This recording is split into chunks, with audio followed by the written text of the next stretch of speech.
بسم اللہ الرحمن الرحیم۔ گمنام ہیرو کے معزز ناظرین السلام علیکم۔ دوستو لائک ضرور کر دیا کریں، شکریہ۔ آئیے چلتے ہیں کہانی کی طرف۔ میں کہاں سے چلا تھا اور کہاں آ گیا تھا؟ بہن کے سسرال والوں کے مطالبے پر 1,00,000 روپے کا بندوبست کرنے نکلا تھا اور اپنے ایک گردے سے ہاتھ دھو بیٹھا تھا۔ میں ان لوگوں کے ہاتھ چڑھ گیا تھا جو اپنے مقصد کے لیے میرا گلا کاٹنے سے بھی دریغ نہ کرتے۔ ریٹا رحمت کا فرشتہ بن کر نمودار نہ ہوتی تو پتہ نہیں میں اس وقت کہاں ہوتا۔ اب میرے سر سے رقم کا بوجھ اتر گیا تھا۔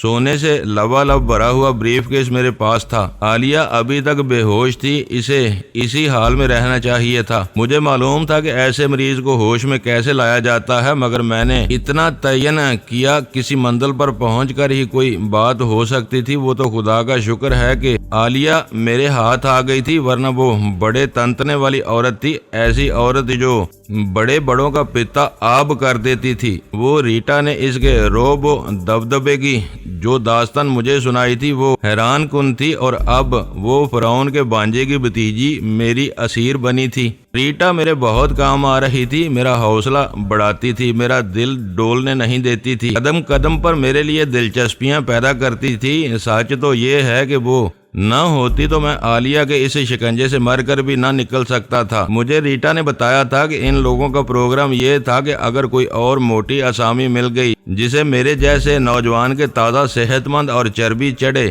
گردے کی ضرورت ہوئی اور وہ اتنے ہی دام دینے پر آمادہ بھی ہوا تو وہ لوگ میرا دوسرا گردہ اسے دے دیں گے۔ میرا مر جانا ان کے لیے ایسا ہی تھا جیسے کوئی کتا لبے سڑک گاڑی سے کچل کر مر جائے۔ مجھے انہوں نے ردی مگر کار آمد لوگوں کی فہرست میں ڈال دیا تھا۔ تب مجھے محسوس ہوا کہ وہ ناتا جو میں نے ریٹا سے پیدا کر لیا تھا اس گاڑی بر اشنائی سے کہیں بہتر تھی جو میں دنیا سے رکھتا تھا۔ وہ مدھو مکھی ایسی ریٹا میرے لیے بہت مبارک ثابت ہوئی تھی۔ میں چلتا ہی رہا۔ میری منزل ملتان تھی، مجھے راستے میں اور کہیں نہ ٹھہرنا تھا، اور اس وقت سورج طلوع ہو رہا تھا جب میں ملتان شہر میں داخل ہوا۔ نیند نے ہم دونوں کو اس وقت تک بری طرح نڈال کر دیا تھا، مگر اس کے سوا اور کیا چارہ تھا کہ ہم کسی نئی دہلیز پر پہنچ کر ہی دم لیتے۔ ملتان پہنچ کر جلد ہی ہم کیکبا ہوٹل میں جا بیٹھے۔ گاڑی میں نے احتیاطاً گیراج میں بند کرا دی۔ وہ میرے ایک پرانے دوست کا ہوٹل ہے، اس لیے آسانی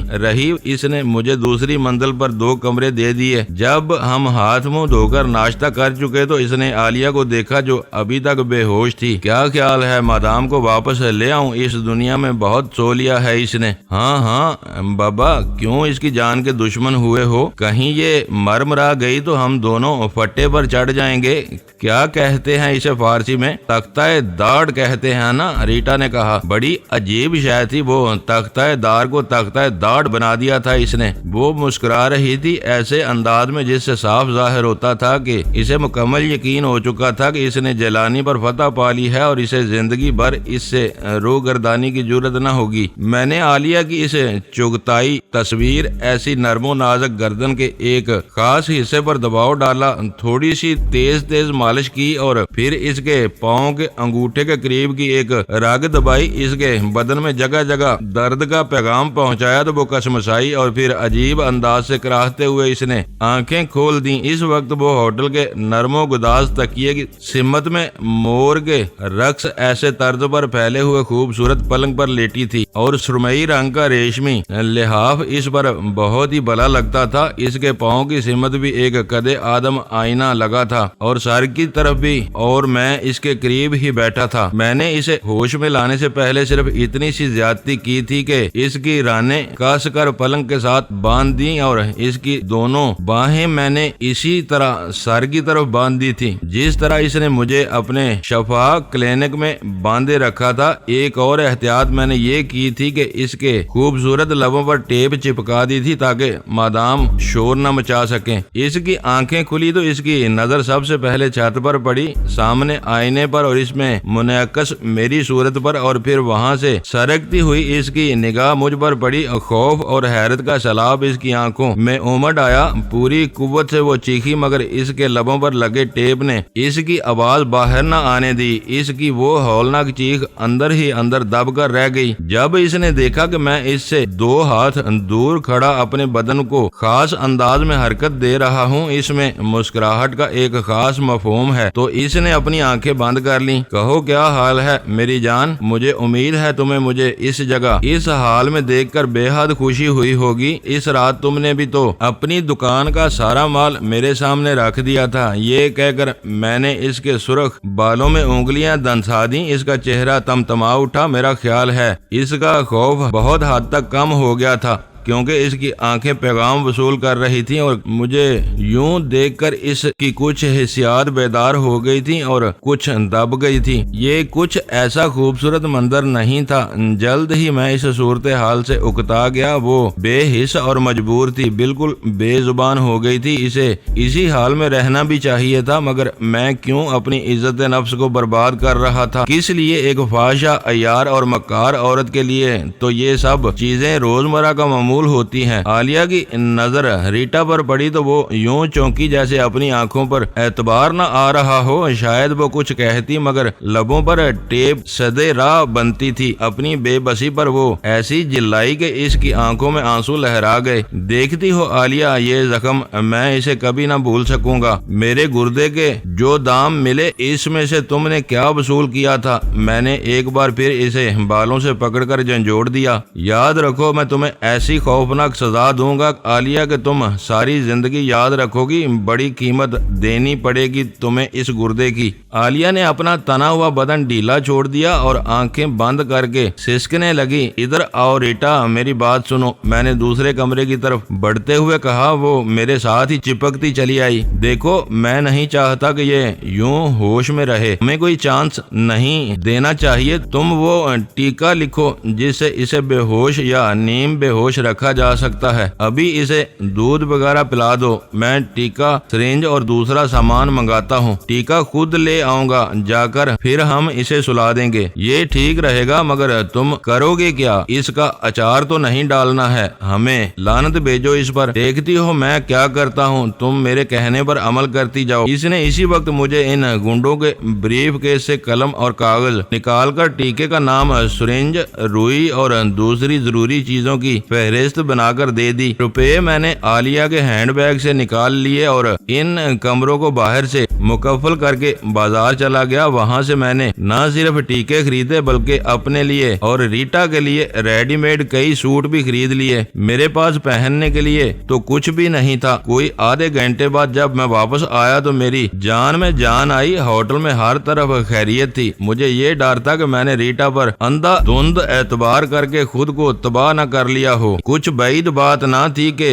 بریف کیس لے کر وہاں سے رفو چکر ہو جاتی۔ اس کی تو 7 پشتوں کے لیے وہ سونا بہت کافی تھا۔ عین ممکن تھا کہ وہ عالیہ کو بھی کھول کر اپنے ساتھ لے جاتی۔ مجھے اپنی حماقت پر سخت افسوس ہو رہا تھا، مگر خیر ہوئی کہ ریٹا کا دماغ اتنی دور تک کام نہیں کرتا تھا۔ ریٹا نے ٹیکا تیار کر لیا۔ اس نے سب سے پہلے عالیہ کو اوولٹین ڈال کر گرما گرم دودھ پلایا۔ وہ اس کی ضرورتوں سے شاید واقف تھی۔ جب ہی اس نے دودھ میں ڈالنے کے لیے مجھ سے اوولٹین منگوائی تھی اور وہ ندیدی عالیہ 3 پاؤ دودھ پی گئی اور مکھن کے ساتھ ساتھ توس بھی پیٹ میں اتار گئی۔ بہت بھوک لگی تھی اسے، مگر نہیں، میرا یہ خیال ہے کہ وہ ان لوگوں میں سے تھی جو تکلیف کی حالت میں بے تحاشا کھاتے ہیں۔ غم و واندہ کی فراوانی ان کی بھوک کو خوب چمکاتی ہے۔ یہی صفت عالیہ میں تھی۔ جب اس کا پیٹ بھر چکا تو ریٹا نے اس کی ناس میں ٹیکا گھونپ دیا۔ عالیہ کی چھٹی اس نے بتا دیا تھا کہ اسے کس قسم کا ٹیکا لگایا جا رہا ہے۔ وہ بہت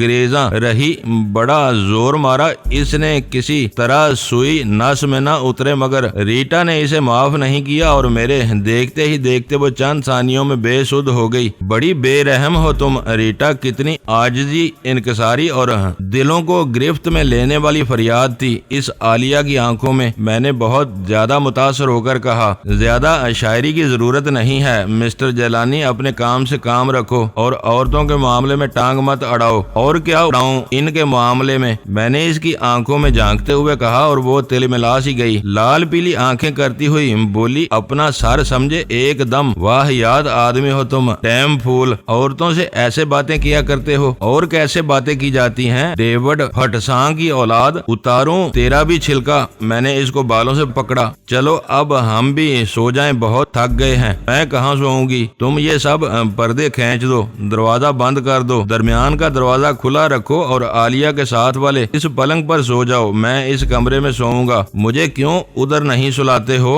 وہ حیران ہوئی۔ ہم نامحرم ہیں ریٹا، زبانی تو ٹھیک ہے سب کچھ، مگر اس سے آگے نہیں۔ I am sorry, very sorry, اسے اپنی توہین نہ سمجھ لینا، یہ اصول کی بات ہے۔ یہ کہہ کر میں دوسرے کمرے میں جا گھسا۔ میں ریٹا کے چہرے پر ابھرتی خجالت کی سرخی نہیں دیکھنا چاہتا تھا۔ میں اس کے باپ کا نوکر نہیں تھا، نہ میں ان الو کے پٹھوں ایسا تھا جو ہر موقع کو اپنا موقع سمجھتے ہیں۔ میں بستر پر گرا تو بہت سی آگے پیچھے کی باتیں میرے ذہن میں ابھرنے لگیں، اور پھر اچانک مجھے اپنی بلیو جین یاد آئی، اپنی وہ جرسی یاد آئی جو مجھے میری منگیتر نے دی تھی۔ پھر مجھے یاد آیا کہ میرے پاس خاصی رقم موجود تھی، میرا بٹوا بھی تھا جس میں میرا شناختی کارڈ بھی رکھا تھا، میرا رومال، میرا چاقو، میرا کنگا، کوئی ایک چیز تو نہ رہ گئی تھی وہاں اس گشتی عالیہ کے کلینک پر اور اس کی کوٹھی پر۔ یہ تو گپلا ہو گیا۔ سب سے زیادہ گڑبڑ کی بات یہ ہوئی تھی کہ میرا شناختی کارڈ وہاں رہ گیا تھا۔ عین ممکن ہے وہ اس سے کوئی غلط فائدہ اٹھائیں۔ میں لپک کر ریٹا کے پاس جا پہنچا۔ اوے یار، میں تو بالکل مارا گیا۔ کیوں، کیا ہوا؟ خیر تو ہے؟ وہ ایک دم اٹھ بیٹھی۔ وہ میرا شناختی کارڈ، میرا بٹوا، اس میں رکھی ہوئی رقم، میری پتلون، میری جرسی، وہ سب کیا ہوئے بھائی؟ اور پھٹے منہ، میں سمجھی شاید تیرا کوئی دوسرا گردہ بھی لے گیا ہے۔ دیکھ جلانی، تیرا شناختی کارڈ، تیرے روپے، تیرا بٹوا اور تیرا رومال میرے پاس محفوظ ہیں۔ یہ دیکھ۔ اس نے اپنے گریبان میں ہاتھ ڈال کر یہ تینوں چیزیں نکالی اور میرے سامنے رکھ دی۔ مجھے ڈاکٹر دومن کی میز کی دراز سے ملی تھی یہ چیزیں۔ او تھینک یو، گریٹ، ہم نامحرم ہیں مسٹر، چلو بھاگو یہاں سے۔ وہ سخت ناراض معلوم ہوتی تھی مجھ سے۔ میں نے دل میں کہا لعنت بھیجو، یہ عورتیں ہوتی ہی ایسی ہیں، ہر وقت خوشامد کرانا چاہتی ہیں۔ میں وہ چیزیں سمیٹ کر اپنے بستر پر جا بیٹھا، اور یہی سب سے بہتر صورت تھی کہ میں اطمینان سے سو جاتا، مگر پھر بھی مجھے اپنے طور پر اطمینان کر لینا چاہیے۔ میں نے عالیہ کا پستول، اس کا ہینڈ بیگ،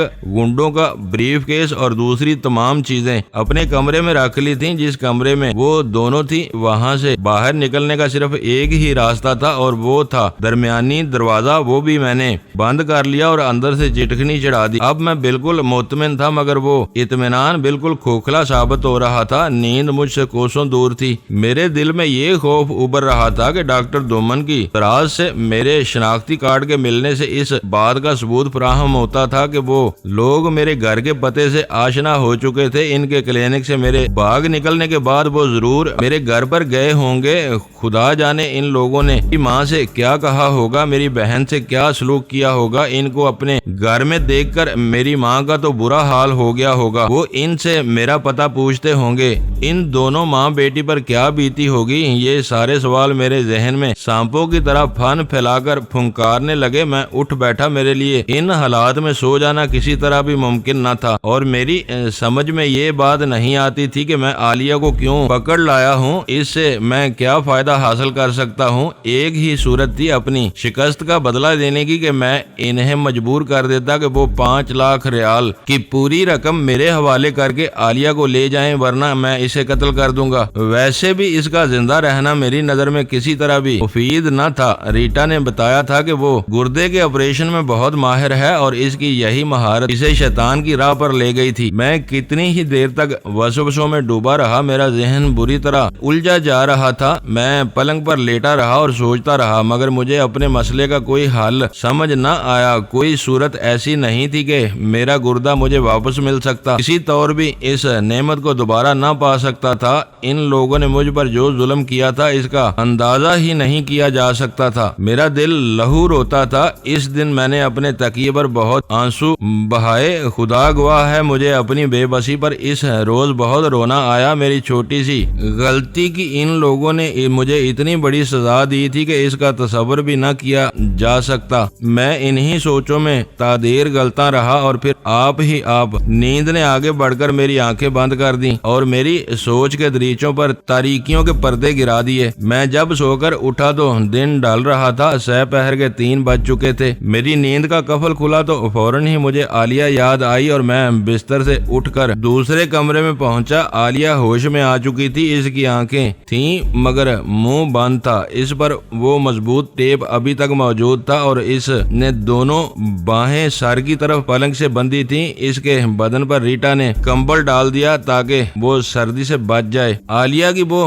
بڑی بڑی سرمگی آنکھیں دیکھ کر ایک خیال ایک لمحے بجلی کے کوندے کی طرح میرے ذہن میں لپکا اور میں نے فیصلہ کر لیا میں اس پر ہر حال میں عمل کروں گا۔ ریٹا ابھی تک سوئی ہوئی تھی، میں نے اسے جھنجھوڑ کر جگا دیا۔ وہ آنکھیں ملتی ہوئی اٹھی اور غصے سے بولی، قیامت آ گئی ہے کیا؟ وہ شوخ انداز سے مسکرا رہی تھی۔ لوگ ملتان سے بھاگ رہے ہیں، کہتے ہیں قیامت رینالا خورد پہنچ چکی ہے۔ میں نے اسے پلنگ سے اتارتے ہوئے کہا، تم یوں کرو کہ اپنا سامان باندھ لو، ہم ابھی یہاں سے چل دیں گے۔ تم جیسے گناہ گاروں کو فکر ہوگی، مجھے کوئی ڈر نہیں ہے۔ اس کا وہ جوتے میں پاؤں پھنساتے ہوئے بولی۔ عالیہ عجیب سی نظروں سے دیکھ رہی تھی، جن میں غصہ بھی تھا اور نفرت بھی، رحم کی بھیک بھی تھی اور تحکم بھی۔ وہ مجھے محض ایک دور انداز سا نقب زن، ایک اوچھا چور سمجھ رہی تھی۔ جیلانی، میرا تو خیال ہے کہ ہمیں اب کھانا کھا لینا چاہیے، بھوک تیز ہو گئی ہے، ریٹا نے غسل خانے کی طرف جاتے ہوئے کہا۔ ٹھیک ہے، میں ابھی کھانا منگواتا ہوں، پہلے اپنی اس مادام کو تو سیدھی کر لوں۔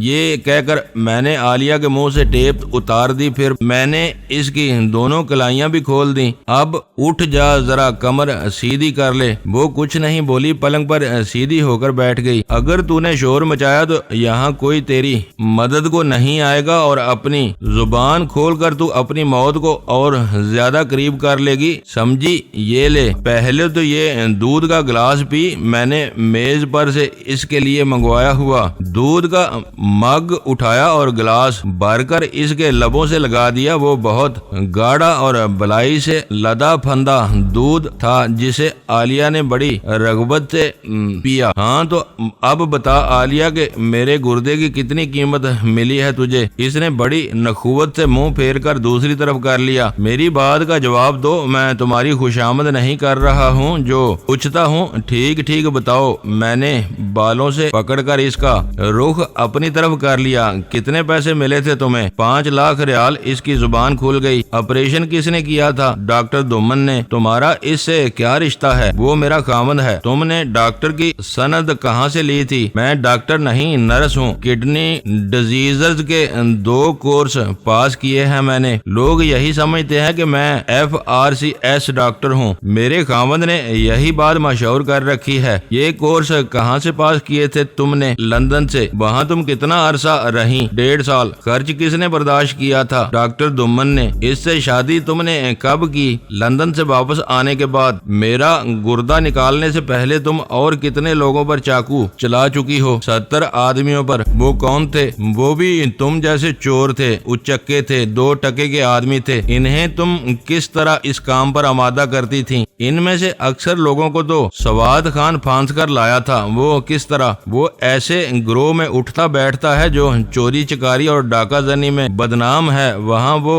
کسی نہ کسی مجرم کو یہ لالچ دیتا ہے کہ وہ ڈاکٹر دومن کی کوٹھی پر رات کو ڈاکہ ڈالے۔ سارا نقشہ وہ اسے سمجھا دیتا ہے، پھر وہ مجھے اور حیدر کو خبردار کر دیتا تھا۔ چور اس کے بتائے ہوئے نقشے پر چلتا ہوا میری کوٹھی کے اس کمرے میں جا پہنچتا تھا جس کے دروازے از خود چاروں طرف سے بند ہو جاتے ہیں۔ ہم اسے وہاں بے ہوش کر کے پکڑ لیتے تھے جس طرح میں پکڑا، مگر مجھے تو سواد خان نے نہیں بھیجا تھا، مجھے معلوم ہے، اور اسی لیے ہم اتنی بڑی مصیبت میں پھنس گئے ہیں۔ چوروں کو پکڑ کر تم کیا کرتی تھی؟ ہم چور کو جیل قید اور پھانسی کی سزا سے اس حد تک ڈراتے تھے کہ وہ خاموش ہو جاتا تھا۔ بسا اوقات ہم اپنے شکار کو ایسی دوا دیتے تھے جو اس کے گردے میں یا مثانے کے قریب شدید درد پیدا کر دیتی تھی۔ ہم ہم اس کو یہی یقین دلاتے تھے کہ اس کا گردہ خراب ہو گیا ہے۔ یہ درد کچھ دن میں ہم اس حد تک بڑھا دیتے تھے کہ وہ آدمی خود بخود گردے کے آپریشن کے لیے تیار ہو جاتا تھا۔ ہم اسے یہی کہتے تھے کہ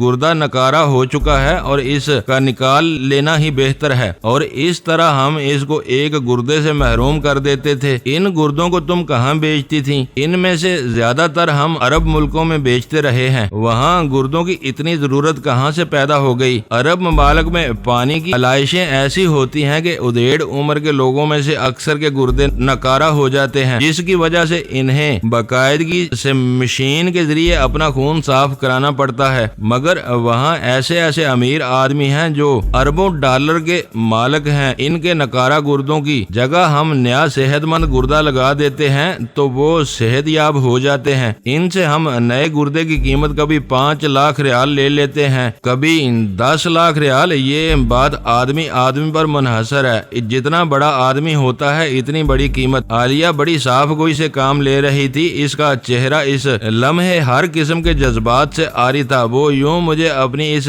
گنونے جرم کی تفصیل بتا رہی تھی جیسے کوئی کسائی بکروں کے سری پایوں کی بات کرتا ہے۔ اسے قطعاً یہ احساس نہیں تھا کہ اس نے کس عیاری مکاری اور کمینگی سے کام لے کر اپنے وطن کے اتنے سارے لوگوں کو زندگی بھر کے لیے روگی بنا دیا تھا۔ ایک گردے سے انسان کتنے دن زندہ رہ سکتا ہے؟ اس کی عام کارکردگی بھی اس سے ضرور متاثر ہوگی۔ خوف کی ایک تیز لہر میرے بدن میں سرسراتی چلی گئی۔ مجھے احساس ہوا کہ پتہ نہیں میرا ایک گردہ مجھے کتنے دن تک زندہ رہنے میں مدد دے گا، اور کون جانے میں کس مقام پر کس حالت میں ڈھیر ہو جاؤں گا۔ جن لوگوں کا ایک گردہ تم نے نکال لیا ہے ان کے کتنے عرصے تک زندہ رہنے کے امکانات ہیں؟ میرا مطلب ہے ان کی عمریں تو عام آدمی کی عمروں سے کم ہو جائیں گی۔ ہاں، میرا خیال ہے کہ ایک گردے والا آدمی عام آدمی سے 3/4 عمر بسر کر سکتا ہے۔ تمہیں کبھی یہ خیال نہیں آیا کہ تم ان غریب لوگوں پر کس قدر ظلم کر رہی ہو؟ اپنے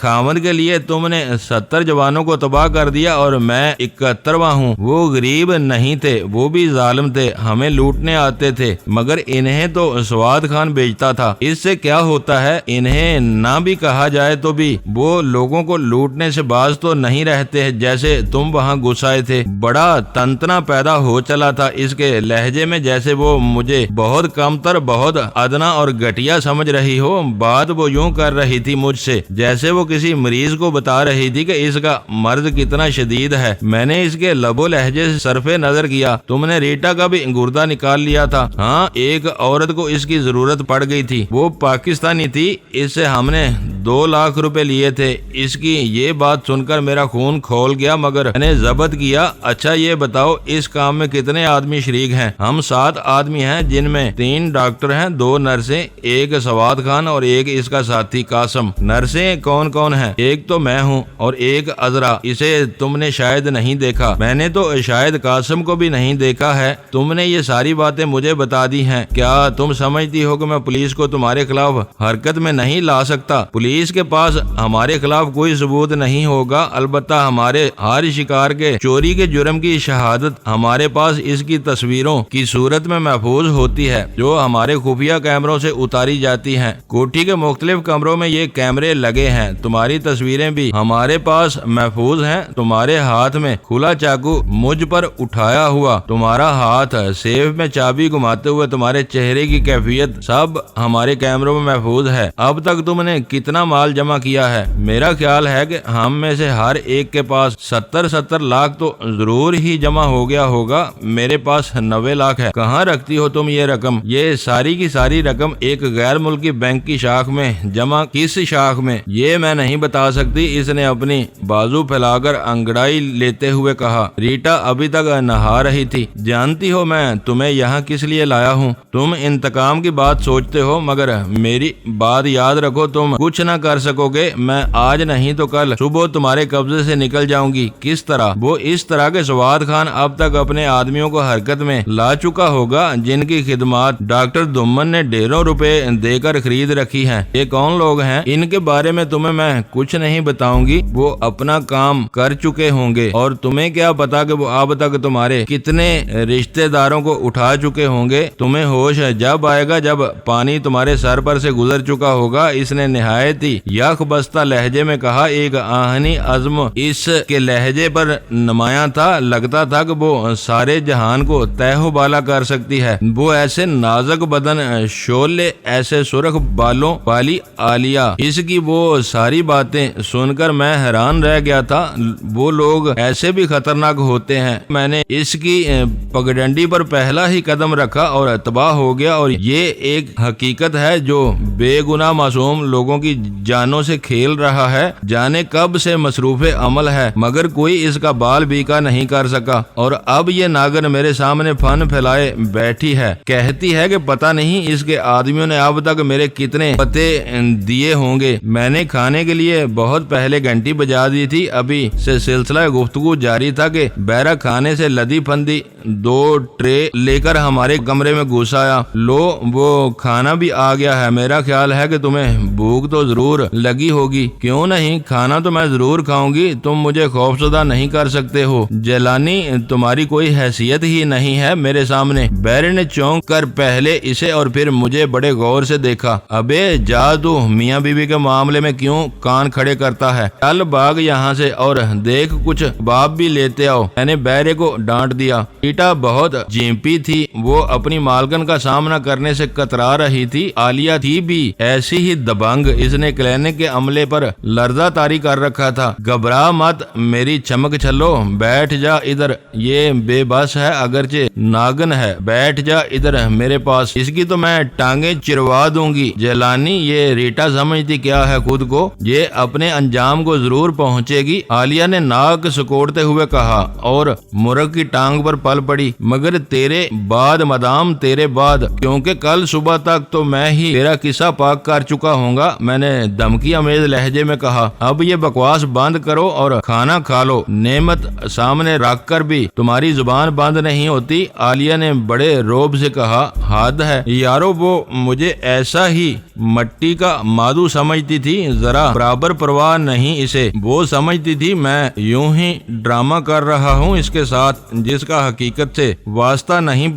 بڑے مضبوط اعصاب کی مالک تھی وہ، اگر کوئی اور عورت ہوتی تو قسم اللہ کی صدمے سے مر گئی ہوتی، مگر وہ تو آسمان میں تھگلی سی تھی۔ ریٹا کچھ نہیں بولی، آنکھیں جھکائے چپ چاپ کرسی پر بیٹھ کر کھانا کھاتی رہی، جس سے صاف ظاہر تھا کہ وہ عالیہ سے بہت زیادہ معروب ہے۔ کھانے سے فارغ ہو کر میں نے عالیہ کے سامنے وہیں بیٹھے بیٹھے سگریٹ سلگایا تو وہ بولی، ایک سگریٹ مجھے بھی دو۔ واہ، تو گویا تم سگریٹ بھی پیتی ہو؟ لو میری جان، قسم اللہ کی جی خوش ہو گیا ہے تمہاری یہ بات سن کر، مگر میں نے سگریٹ اسے دے دیا۔ اسے اپنی آزادی کی قطن کوئی فکر دکھائی نہیں دیتی تھی، یوں محسوس ہوتا ہے جیسے وہ بالکل مطمئن ہے، مگر کیا وہ میری باتوں کو بڑے دھیان سے سنتی تھی؟ میرا خیال ہے کہ وہ اپنی زندگی سے مایوس ہو چکی تھی، اسے یقین تھا کہ میں اسے زندہ نہیں چھوڑوں گا۔ اس کی وہ دھمکیاں کھوکھلی دھمکیاں تھیں۔ مگر میں یہ پوچھ رہا تھا کہ تمہارا کوئی بچہ بھی ہے؟ ہاں، ایک بچہ ہے میرا،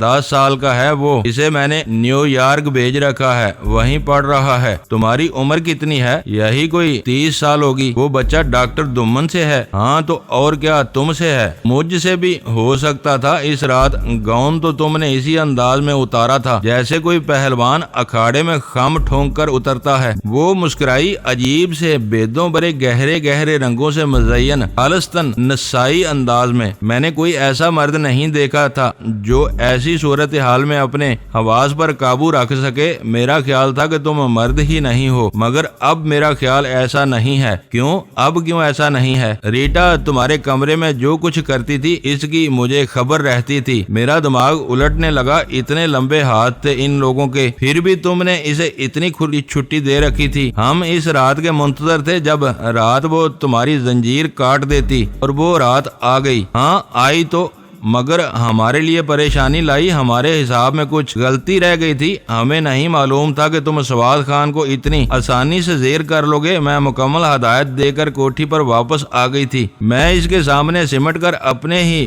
نظر میں بے وقت ہونے لگا تو اتنی تیز ترار عورت تھی وہ عالیہ۔ ریٹا کا رنگ اڑ رہا تھا، عالیہ سگریٹ کے گہرے گہرے کش لے رہی تھی۔ لگتا تھا اس سارے منظر میں سب سے زیادہ حاوی ہستی وہی ہے، اور ہم دونوں میں اور ریٹا مخصوص سائے میں بے حقیقت بے وقت سائے منحنی سے نکتے۔ تمہارے لیے بہتر یہی ہے جیلانی کہ میری کار مجھے دو اور مجھے یہاں سے جانے دو، ورنہ میرے آدمی تمہیں ایسی چوٹ دیں گے کہ ساری زندگی سر پر باں رکھ کر روتے رہو گے۔ ہمیں نہیں جانتے ہو تم۔ اس نے مجھے نیم باز آنکھوں سے دیکھتے ہوئے کہا۔ اس کے ہونٹ وہ سرخ بوٹی ایسے ہونٹ بنچے ہوئے تھے اور سگریٹ پر اس کی گرفت یوں مضبوط ہو رہی تھی جیسے وہ کسی کا گلا دبا رہی ہو۔ ایسا بھی خراسانی گدھا نہ سمجھو مجھے عالیہ، ابھی تو تم میری قید میں ہو اور مجھے اپنے گردے کا حساب لینا ہے تم سے۔ یہ کہہ کر میں نے اس کی دونوں کلائیاں پکڑ کر تکیے کی طرف دوبارہ پلنگ سے باندھ دی۔ ٹیکا لگا دے ریٹا اس حرام زادی کو، اس کی چاخ چاخ سے میں تنگ آ گیا ہوں، برابر دھمکیاں دیے جاتی ہے یہ مجھے، میں نے غصے سے پھونکتے ہوئے کہا اور نیا ٹیپ کاٹ کر عالیہ کا منہ دوبارہ سی دیا۔ اس کی آواز سے وحشت ہونے لگی تھی مجھے۔ ریٹا تو شاید اسی انتظار میں تھی۔ اس نے کھٹ سے سرنج تیار کی اور ٹیکا بھر کر عالیہ کی نس میں گھونپ دیا اور وہ دیکھتے ہی دیکھتے بے ہوش ہو گئی۔ دوستو ویڈیو کو لائک ضرور کر دیا کریں۔ ISI پاک آرمی زندہ باد، پاکستان پائندہ باد۔ معزز ناظرین، اپنا خیال رکھیے گا اور اپنے اس چینل کا بھی شکریہ۔